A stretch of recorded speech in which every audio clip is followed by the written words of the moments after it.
V3 news లక్ష్యం సమాజితం మన ఊరు మన సర్పంచ్ కార్యక్రమంలో భాగంగా ఈరోజు వనపర్తి జిల్లా కొత్తకోట మండలం రామకృష్ణ గ్రామంలో మనం ఉన్నాము.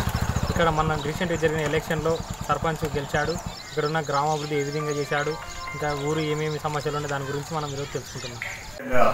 నా పేరు భీమిరెడ్డి, రామకృష్ణాపురం ఎక్స్ సర్పంచ్. నేను 1988లో సర్పంచ్ కావడం జరిగింది ఈ గ్రామానికి. అప్పటికి మౌలిక వసతులు గ్రామంలో కనీసం స్కూల్ కూడా లేని పరిస్థితి ఉండే. ఇక్కడ మా మద్దతుతో గెలిపించిన కరీం గారు అనే ఒక సర్పంచ్ గారిని వారితో ఒక అర్ధ ఎకరం ల్యాండ్ ఇప్పించి కొత్తగా స్కూల్ నిర్మాణం చేయడం జరిగింది. తర్వాత మాతోన ముఖ్యంగా ఎస్సీలకు బీసీలకు చాలా కష్టంగా ఉండే, నివాసమైన ఇండ్లు లేకుంటుండే చాలా ఇబ్బందులు ఉంది. అప్పుడు నేను సర్పంచ్ ఎక్కినప్పటికీ ల్యాండ్ అక్వైర్డ్ సిస్టమ్ అనేది కంప్లీట్గా తీసేశారు. ఇక్కడ సబ్మర్జ్డ్ అవుతూనే కానీ ల్యాండ్ ప్రభుత్వం గెలుస్తుంది, ప్రభుత్వం కొనుగోలు అనేది నిలిపేసింది. అలాంటి విషయాన్ని అది దృష్టిలో పెట్టుకొని అప్పుడున్న మా జిల్లా కలెక్టర్ ఎల్వి సుబ్రహ్మణ్యం గారితో నేను స్వయంగా కలిసి, సార్ చాలా బీదవాళ్ళు ఉండరు, ఇక్కడికి వెళ్ళి మన నివాసం ఉండలేక ఇండ్లు లేక బయట వలస వెళ్ళడం జరిగింది, సబ్మర్జ్డ్ కన్నా ఎక్కువ అధ్వానమైన పరిస్థితి ఉంది, మాతో 70% బయటకు వెళ్ళారు అని చెప్తే వాడు స్వయంగా మా గ్రామాన్ని సందర్శించి అప్పుడున్న మన గిరిధర్ గారు, సబ్ కలెక్టర్ గద్వాల గిరిధర్ గారు, సుబ్రహ్మణ్యం గారు వచ్చి వాళ్ళు వాకప్ చేసి యాక్చువల్గా ల్యాండ్ మాతోనే వాల్యూ ఉంది, అప్పటికైనా కూడా మార్కెట్ వాల్యూ 35-40 వేలు దాకా ఉంటుంది, రిజిస్ట్రేషన్ వాల్యూ 6,000 ఉంది. అయితే అప్పుడు అక్కడ ఎవరైతే ల్యాండ్ ఎస్సీలకు ల్యాండ్ కావాలో మనం మంచిగా మాట్లాడి వాళ్ళ దగ్గర ఒక 4 ఎకరాలు తీసుకోవడం జరిగింది, బీసీలకు 3 ఎకరాలు తీసుకోవడం జరిగింది. దాని తర్వాత ల్యాండ్ అక్వైర్ చేసిన తర్వాత బీసీలకు ఇండ్లు కానీ ఎస్సీలకు కూడా ఇండ్లు ఆనాడున్న ప్రభుత్వం 8,000తో ఇంట్లో కవేలు ఇండ్లు నిర్మించడం జరిగింది. రాను మళ్ళీ తెలంగాణ ప్రభుత్వం వచ్చిన తర్వాత గతంలో అంటే నేను నాకు 60 ఏళ్ళ పైన ఉంటుంది, 65 సంవత్సరాల పైన ఉంటాయి. అప్పటికెళ్ళి చెరువు మరమ్మతులకు ఎప్పుడు నోచుకోలేదు. ఈ గవర్నమెంట్ వచ్చిన తర్వాత ఆల వెంకటేశ్వర ఎమ్మెల్యే గారి చొరవతో దాదాపు 80 లక్షలతో 2 చెరువులు బ్రహ్మాండంగా అది బండు పెంచడం జరిగింది. నీరు కూడా ఎక్కువ పట్టేటట్ల పూడికి చేయడం జరిగింది. దాంతో ఫలితాలు బ్రహ్మాండంగా వస్తూ ఉన్నాయి. దాని తర్వాత ఈ గ్రామానికి కూడా సంబంధించి ఈ సీసీ రోడ్ల గురించి 30 లక్షల రూపాయలు నిధులు కూడా మంజూరైన వాటి ప్రొసీజర్ కూడా ఇవ్వడం జరిగింది. అట్లే గ్రామ పంచాయతీ బిల్డింగు అంటే నేను సర్పంచ్ ఉన్నప్పుడు డోనర్స్తో డబ్బులు వసూలు చేసి ఒక చిన్న స్కూల్ మాదిరి కట్టింటివి. ఆ స్కూల్ కట్టించిన తర్వాత ఆ స్థల సేకరణ చేయించి స్కూల్ కట్టించిన తర్వాత అదే స్కూల్ను గ్రామ పంచాయతీ వాడుకుంటున్నాను. ఇంతవరకు గ్రామ పంచాయతీ లేని చాలాసార్లు గత ప్రభుత్వంలో ఎన్నిసార్లు మొరబెట్టుకున్నా కూడా గ్రామంగా చేస్తూ ఉన్నారు. ఈ మధ్య ఒక యూనిట్కి 4,000 చొప్పున ఎరువు కూడా ఇవ్వడం, వాళ్ళకు వాళ్ళకు సంబంధించిన దాన కూడా ఇవ్వడం జరిగింది. ఆ విధంగా ఈ తెలంగాణ రాష్ట్ర ప్రభుత్వం చేత ప్రభుత్వాలకు కానీ రైతాంగానికి కానీ ఈ మన రైతు బంధు అనేది కానీ రైతు చనిపోతే బీమా కానీ అనేకమైన సంక్షేమ పథకాలు, కళ్యాణ లక్ష్యం కానీ అనేకమైన అనేకమైన సంక్షేమ పథకాలు అంటే ముఖ్యమంత్రి అయ్యే ముందు ఇవాళ చెప్పలే కళ్యాణ లక్ష్యం అని ఇవాళ ఇస్తామని చెప్పలేదు. అయిన తర్వాత కూడా బ్రహ్మాండంగా రైతులను దృష్టిలో పెట్టుకొని ప్రభుత్వాలను పెట్టుకొని ఆడపిల్లలు ఎంత కష్టపడుతుంటారో, ఒక తాలిబొట్టు లేని పరిస్థితులు కూడా ఉండే. తాలిబొట్టు గురించి కూడా ఆ తాలిబొట్టు కానీ ఖర్చులు కానీ 1,16,000 ఫస్ట్ 50, తర్వాత 75 లక్షల రూపాయలు చిల్లర ఇవ్వడం జరిగింది. తర్వాత ఈ సీఎం రిలీఫ్ కానీ ఎల్ఓసి కానీ ముఖ్యంగా మా వెంకటేశ్వర రెడ్డి గారికి బాగా కష్టపడి ఎల్ఓ చాలామందికి అంటే గతంలో కూడా ఎక్కడ లేదు 20 లక్షల రూపాయలు మదనాపురంలో ఇప్పించాడు, 10 లక్షలు. ఎంత కష్టమైన రోగం ఉన్నా కూడా వాళ్ళని బాగు చేయడానికి ఎంత కష్టపడడానికైనా సాధ్యాసాధ్యాలను లెక్క పెట్టకుండా ముఖ్యమంత్రి గారితో చొరవ తీసుకొని ఉన్న మనతో చొరవ తీసుకొని పొద్దున్నేసి ఆయన కష్టపడే జీవి బాగా కష్టపడుతూ ఉంటాడు. అన్నీ మా గ్రామానికి డెవలప్మెంట్ చేయడం జరిగింది. అసలు లేదు, మాతోన నీళ్ళు తాగే నీళ్ళు లేక చాలా ఇబ్బంది పడుతుంటూ నాతో సహా చెర్ల చెలిమెలు కొట్టి మోసుకున్న రోజులు అంటే 1988 బిఫోర్ నీళ్లు మోయడం జరిగింది. అలాంటిది అంటే ఊరికి నల్లాలు రావడం గగనం, ఆ కాలాన్ని నేను అంటే నాకున్న సంబంధాలతోనూ అధికారులు ఉన్న సంబంధాలతోన నేను అప్పుడున్న ఒక పార్టీ ఇదితోన నేను స్టేట్ లెవెల్లో వాళ్ళ చీఫ్ ఇంజనీర్లు కలిసి మా ఊరికి మొట్టమొదటిగా నల్లాలు తీసుకురావడం జరిగింది. ఆ గ్రామానికి 89లో స్టార్ట్ చేసి 90లో నీళ్లు తాపడం జరిగింది గ్రామానికి. తర్వాత అలాగే ఎస్సీలకు కానీ బీసీలకు కానీ తర్వాత మిగతా కమ్యూనిటీకి కానీ మిగతా సంస్థల ద్వారా మిగతా సంస్థల లోన్లు తీసుకురావడం కానీ అన్ని విధాల బావులు మేమున్న కాలంలో వెలుస్తుండే ఫ్రీ బావులు ఒక్కొక్క బావికి 23,000 అలా అప్పుడు బావులు దూయించడం కానీ తర్వాత కరెంటు మోటార్లు ఇప్పించడం కానీ ఈ మహిళలకు ఇప్పుడు డోక్రా జరిగినప్పుడు మహిళా సంఘాలు అప్పటికి మహిళా సంఘాలు లేవు ఓ గ్రూప్ చేసి వాళ్ళకు ఇస్తరకుల లోన్లు ఇప్పించడం కానీ అనేకమైన చేయడం జరిగింది. స్కూల్ కూడా 5th క్లాస్ వరకు ఉండే స్కూల్కి పక్క భవనం లేకుండే ఆ భవనం కట్టియడం కాదు జగ ఇప్పించడం కాక భవనం కూడా కట్టించి నా చేతితో ఇనాగ్రేషన్ చేయడం జరిగింది. అంత క్రితం మెడికల్ సెంటర్ లేదు మా గ్రామంలో. సబ్ మెడికల్ సెంటర్ కూడా అప్పుడున్న రోజ్గార్ యోజన డబ్బు ద్వారా ఓ బిల్డింగ్ కట్టి అప్పుడు కొత్త సెంటర్ కూడా ఏర్పాటు చేయడం జరిగింది.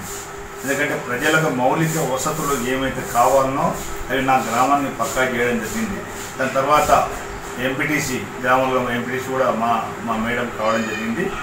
అప్పుడు 99 to 2004 వరకు అద్భుతమైన రోడ్లు దాదాపు ఉంటే 1 కిలోమీటర్న్నర రోడ్డు మా ఊళ్ళో సీసీ రోడ్లు చేయడం జరిగింది గ్రామంలో కానీ ఎస్సీ. నా పేరు శివరాములు, మా భార్య లత సర్పంచ్ గారు. కృష్ణాపురం గ్రామంలో సర్పంచ్గా మా భార్యను గెలిపించడం జరిగింది. లతా శివరాముగా మేము ఇక్కడ పదవి చేపట్టడం జరిగింది. మేము అంటే నాకు తెలిసిన కాడ నుంచి రాజకీయ పరంగా అన్ని రంగాల్లో కొనసాగుతూ సీనియర్ నాయకులైన భీమిరెడ్డి గారి ఆధ్వర్యంలో టీఆర్ఎస్ పార్టీలో కొనసాగాము.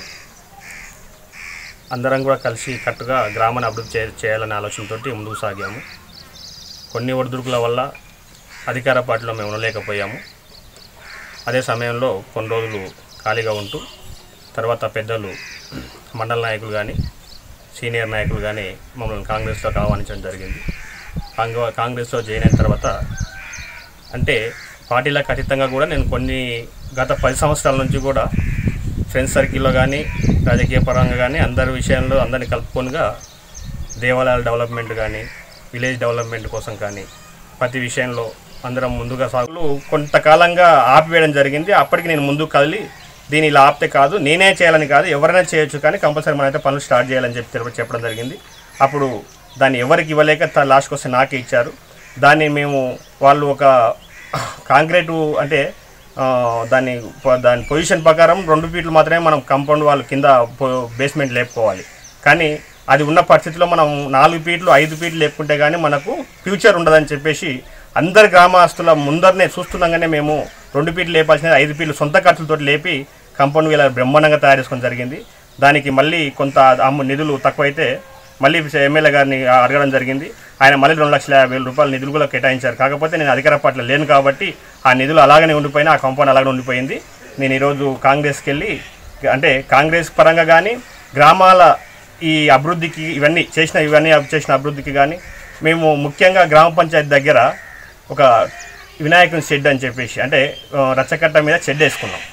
దాన్ని కూడా ఏమైంది అంటే ఆర్టిస్ట్ దేవర్లు మా దగ్గర 2 ఉన్నారు, రమేష్ అని కానీ విజయ్ కుమార్ రెడ్డి అని కానీ. వాళ్ళిద్దరు ఏం చేసిందంటే మాకు ఆర్టిస్ట్ జాబ్ వచ్చింది కాబట్టి వినాయకుని ఇప్పిస్తామని చెప్పి అన్నారు. నేను ఒకటి చెప్పిన, వినాయకుని ఇప్పిస్తే 4 రోజులు పెడతాము, 5వ రోజు మేము నిమగ్నం చేస్తాము. మీకు జాబ్ వచ్చింది కాబట్టి ఒక మంచి అంటే గుర్తుండే పనిని మీరు చేయాలి. అదే వినాయకుని ఇచ్చే బదులు ఆ వినాయకునికి నివాసం ఉండేటట్లు ఒక షెడ్ను తయారు చేయాలని చెప్పేసి మేము వాళ్ళని అడగడం జరిగింది. వాళ్ళు వెంటనే స్పందించి రమేష్ అనే వ్యక్తి నేను తర్వాత ఏదైనా చేస్తా కానీ అంత వ్యయం నేను పెట్టలేదని చెప్పేసి ఆయన చెప్పాడు. విజయ్ కుమార్ రెడ్డి ముందుకు వచ్చి ఆయన సొంత ఖర్చులతోటి ఆయన జీతంకి వెళ్ళి మాకు డబ్బులు ఇచ్చి ఆ షెడ్ వేయడానికి జరిగింది. 40,000 దాకా మేము మొరం కొట్టించి మళ్ళీ జంగిల్ కటింగ్ చేయించి అప్పుడున్న సెక్రటరీ దగ్గర మేము సార్ ఇది పెట్టుకోవచ్చా అంటే జేపీకెళ్ళి మీరు పెట్టుకోవచ్చు చేయొచ్చు అని చెప్పేస్తే థ్యాంక్ యూ సార్ అని చెప్పేసి మేము వెనకల ఒత్తులు స్టార్ట్ చేశాను. అప్పుడు చెక్ పవర్ రాకపోయినా సరే ధైర్యంగా ముందుకెళ్ళి తర్వాత తీసుకోవచ్చు. మాకున్న బాడీ కూడా మంచిగా ఉంది, మాకు అందరు అనుచరులు దగ్గర సంబంధం కాబట్టి అందరు మన పిల్లలు కూడా గ్రామాభివృద్ధి కోసమే పనిచేద్దామని చెప్పేసి మా వార్డు మెంబర్లు కూడా అందరూ కూడా మాట్లాడడం జరిగింది. కాబట్టి అప్పటికప్పుడు మేము మన పనులన్నీ కూడా స్టార్ట్ చేసుకున్నాము. ఆ సౌరమ్మ గుడి కానీ, తర్వాత రోడ్లు కానీ, ఇక వాటర్ విషయానికి వస్తానంటే 20-30 ఏళ్ళ కింద మనకు బోర్ వేయడం జరిగింది వాగంచున. అలాంటి బోరు మాకు మేము ఎక్కిన ఒక 2-3 నెలలకే ప్రాబ్లం ఇస్తే 35,000 రూపాయలు పెట్టి దాన్ని ఫ్రెషింగ్ చేయించి ఇమీడియట్గా దాన్ని వాటర్ తీసుకోవడం జరిగింది.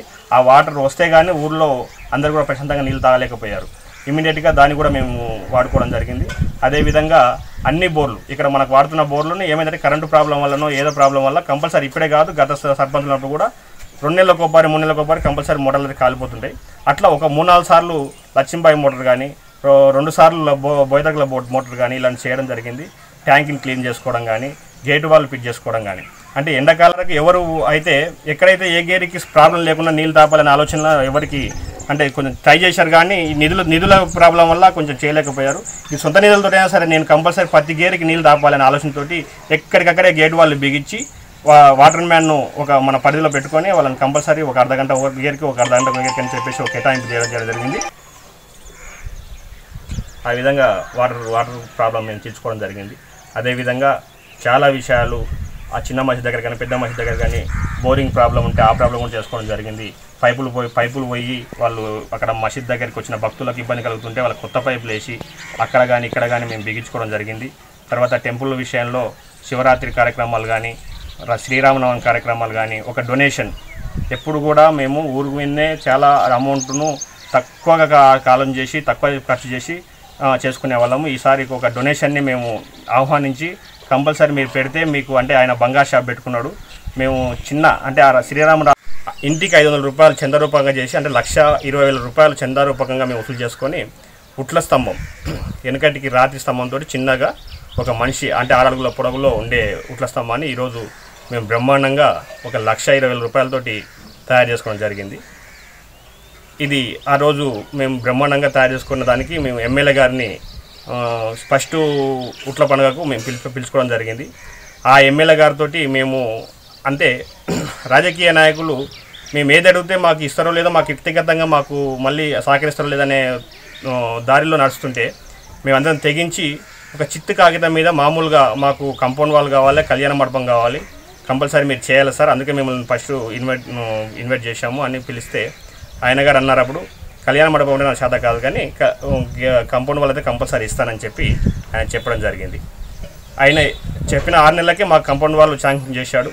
నేను శివమాల వేసుకొని అందరి వ్యక్తులను కలుపుకొని అంటే డొనేషన్ రూపకంగా చందాలు రాపించుకొని అంటే ఒక మంచి నాయకుల్ని హృదయం గల నాయకులను కలిసి 5,000, 2,000, 3,000 తర్వాత బండలు వేపేయడం, ఒకరు దాన్ని ఫ్లోరింగ్ చేపేయడం కానీ ఇలాంటి విషయాలు అందరినీ కలుపుకొని పోయి 45,000 రూపాయలు చందా రూపంలో మేము వసూలు చేసి శివాలయాన్ని బ్రహ్మాండంగా తయారు చేసుకోవడం జరిగింది. అదేవిధంగా నెక్స్ట్ టైం కూడా మళ్ళీ చందా అది మన వైన్స్ రూపకంగా ఒక 70,000 రూపాయలు కలెక్ట్ చేసి వేణుగోపాల స్వామి అంటే వెనుకటికి రాజులు చేసిన టెంపుల్ అది రాజుల కాలంలో అయితే దాంట్లో కుక్కలు, గొర్రెలు, బర్రెలు పోయి దాని నివాసం ఉండేటివి. అంత ఘోరంగా తయారైన వేణుగోపాల స్వామి గుడిని మేము ఆ 70,000 రూపాయలు ప్లస్ చందా రూపకంగా మళ్ళీ కలెక్ట్ చేసి గోపాల స్వామి గుడి అంటే ప్లాస్టింగ్ చేయించి లోపల ఫ్లోరింగ్ చేయించి దానికి ఒక గేటు, జాలి అనేది ఏర్పాటు చేసి దాన్ని కూడా బ్రహ్మాండంగా తయారు చేసుకున్నాను. శిథిల వ్యవస్థలో ఉన్న శివాలయాన్ని నేను శివమాల వేసుకొని అంటే గ్రామం లోపల వైన్స్ అనే ఒకటి అరాధ పెట్టించి దాని 2 లక్షల రూపాయలతోటి శిథిల వ్యవస్థ అంటే మొత్తానికే అది కారుతూ ఎవరు కూడా కింద కూర్చోలేని పరిస్థితి ఆ స్థితిలో ఉన్నదానికి మేము ఆ గోడలు కట్టించి పైన స్లాబ్ వేయడం జరిగింది. స్లాబ్ వేసిన తర్వాత ఆ బడ్జెట్ అప్పటితో ఆగిపోవడంతో మన ఊరు మన సర్పంచ్ కార్యక్రమంలో భాగంగా ఈరోజు కొత్తకోట మండలం వనపర్తి జిల్లా రామకృష్ణపురంలో సర్పంచులందరి దగ్గర మనం మేడం మీరు ఈ రామకృష్ణపురానికి సర్పంచ్ అయ్యారు. ఈ సర్పంచ్ కాకముందు మీరు ఏం చేస్తున్నారు, ఎలాంటి పదవుల్లో మీరు కొనసాగుతున్నారు? సార్ నా పేరు లత, నమస్తే. మేము గత 10 సంవత్సరాల నుంచి మేము సర్పంచ్ కాకముందు ఊరి కోసమే పాల్గొనేవారు. మమ్మల్ని ఈ సర్పంచ్గా ఎన్నుకోవడానికి ప్రజలే జరుగుతున్నారు. ఈ గ్రామం కోసం ఆయన ఏదైనా ప్రజలకు ఉపయోగపడే పనుల్లో చాలా చురుగ్గా పనిచేసేవాడు. మమ్మల్ని సర్పంచ్గా ఎన్నుకోవడం ప్రజలు మనసులో పెట్టుకొని ఎన్నుకున్నారు. అందుకని మేము ఆ ప్రజల కోసం మనస్ఫూర్తిగా పనిచేస్తామని కోరుకుంటున్నాం. గ్రామానికి యువకుల కోసం లైబ్రరీ కానీ ప్లే గ్రౌండ్ అని ఉందా? లేని వేళ మీరు ఎలాంటి ముందడుగు మీరు తీసుకుంటారు? మా ఊళ్ళో ప్లే గ్రౌండ్ కానీ లైబ్రరీ కానీ అలాంటివి ఏవి లేవు సార్. పై అధికారులు అలాంటి అవకాశం ఇస్తే ఖచ్చితంగా యూత్కి సహాయపడాల్సిందిగా నేను కోరుకుంటున్నాను. ప్రధానంగా ప్రతి నెల ఈ గ్రామ సభ నిర్వహిస్తారు. ఈ గ్రామ సభలో మీరు ఎలాంటి నిర్ణయాలు తీసుకుంటారు? ప్రతి నెల గ్రామ సభ జరుపుకుంటాం. దానిలో జరుపుకునేటప్పుడు గ్రామ పెద్దలు అందరి సహకారంతో మేము కూర్చొని మాట్లాడుకొని ఆ సమస్యలు పూర్తయ్యాకే మళ్ళీ నెలలో గ్రామ సభను పెట్టుకుంటాం. ఈ రామకృష్ణపుర గ్రామంలో నీళ్లు, వాటర్, కుళాయి, లైట్స్ ఏమన్నా ప్రతి ఒక్క గ్రామంలో ఇలాంటి సమస్యలు ఉంటాయి మేడం. ఈ సమస్యలు ఉంటే ఇప్పుడు మీ ఊర్లో మీరు ఎలాంటి ముందుకు చేస్తారు? మా ఆయన ఇంతకుముందు ప్రజల్లో ఆధారంగా ఉండేవాడు కాబట్టి ఇప్పటి వరకు ఏ సమస్య వచ్చినా ప్రజల అందరి సలహాలతో తీసుకొని ఆ సమస్యని పరిష్కరించే వాళ్ళం. ఇక ముందు కూడా ఇంకా ఏదైనా మాకు చేత కాకుండా ఇట్లా సమస్య ఉంటే అది పై అధికారులను సహాయకారంతో పరిష్కరించుకుంటామని కోరుతున్నాం. ప్రధానంగా ఈ ఊరు సమస్యలు ఏంటి? ప్రధానంగా ఈ ఊళ్ళో సమస్యలు అంటే డ్రైనేజీలు, సీసీ రోడ్లు, స్కూల్లో వచ్చేసి కిచెన్ రూమ్లు, ఇంకా ముఖ్యంగా గ్రామ పంచాయతీ, ఆరోగ్య కేంద్రం అది చాలా ఇంపార్టెంట్. ఇవన్నీ మేము పై అధికారుల దృష్టికి తీసుకెళ్ళి త్వరలోనే అభివృద్ధి చేసుకుంటామని కోరుతున్నాం. కరెంట్ పోల్స్, స్తంభాలు చాలా ఇదిగా ఉన్నాయి. అవి కూడా పై అధికారుల దృష్టికి తీసుకెళ్ళి పరిష్కరించుకుంటామని కోరుతున్నాం. మేడం, ఈ రామకృష్ణపుర గ్రామంలో ప్రతి ఇంటికి ప్రతి అందరికీ ఆసరా పింఛన్లు అందుతున్నాయి. అందునే మీరు ఎలాంటి నిర్ణయం మీరు తీసుకుంటారు? ఈ ఊళ్ళో ఆసరా పింఛన్లు ప్రతి ఇంటికి వస్తున్నాయి. మేము కూడా వచ్చే విధంగా చేశాము. ఇంకా ఉన్నాయి. వాటిని త్వరలోనే పై అధికారుల దృష్టికి తీసుకెళ్ళి పూర్తి చేస్తాము. రామకృష్ణపుర గ్రామానికి ఇంతకుముందు సర్పంచ్ ఉండేవాడు. ఆ సర్పంచ్ అభివృద్ధి ఏ విధంగా చేశారు? ఇప్పుడు మీరు సర్పంచ్ అయ్యారు. ఇప్పుడు ఏ విధంగా మీరు అభివృద్ధి చేస్తారు? వాళ్ళకు తెలిసిన విధంగా వాళ్ళు అభివృద్ధి చేశారు. ఇప్పుడు మాకు అవకాశం వచ్చింది కాబట్టి మేము అది అదృష్టంగా భావిస్తున్నాము.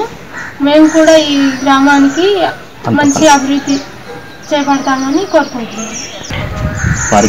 ఎక్కువగా ఈ గ్రామానికి ఇంకా అభివృద్ధి చేస్తానని ఆశిస్తున్నాము. మీకున్న రాజకీయ అనుభవం ఏంటి? మా ఆయన మేము సర్పంచ్ కాకముందు రాజకీయాల్లో పార్టిసిపేట్ చేసేవారు. దాంతోనే మమ్మల్ని గ్రామ ప్రజలు సర్పంచ్గా ఆశీర్వదించారు. ఈ V3 ఛానల్ వేదిక ద్వారా మీ రామకృష్ణ గ్రామ ప్రజలకు మీరు ఏం చెప్పాలనుకున్నారు? V3 ఛానల్ ద్వారా మేము ఈ గ్రామ ప్రజలు మీద ఎంతో నమ్మకంగా మమ్మల్ని ఎన్నుకున్నారు కాబట్టి మేము కూడా అదే విధంగా మా గ్రామాన్ని ఈ జిల్లాలోనే అభివృద్ధి గ్రామంగా తీర్చిదిద్దాలని మేము మనస్ఫూర్తిగా కోరుకుంటున్నాను. మాపై నమ్మకం ఉంచి ఈ గ్రామ ప్రజలందరూ మమ్మల్ని ఎన్నుకోబడ్డారు కాబట్టి ప్రతి ఒక్కరికి నా మనస్ఫూర్తిగా ధన్యవాదాలు తెలియజేస్తాను.